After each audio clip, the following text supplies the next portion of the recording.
আজ আমি এই তরমুজটা কচুমুচু করে খেয়ে ফেলবো। লিনা, এই তরমুজটা দাদাকে দিয়ে এসো। দাদু, আমি তোমার জন্য তরমুজ নিয়ে এনেছি।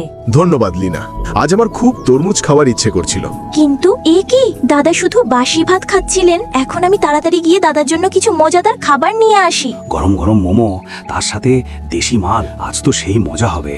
লিনা, তুমি কোথায় ছিলে? আমি গরম গরম মোমো বানিয়েছি। লিনা, তুমি আমার মোমো চুরি করে কোথায় নিয়ে যাচ্ছ?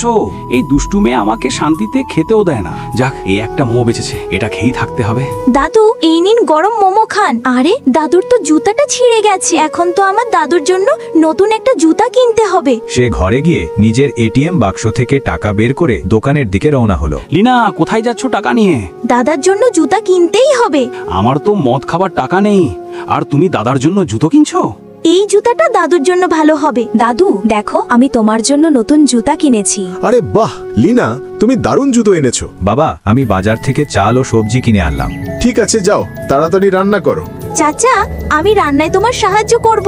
সবার প্রথমে সবজি ভালো করে ধুয়ে তারপর মুরগিটাকে ছোট ছোট করে কেটে রান্না করলো।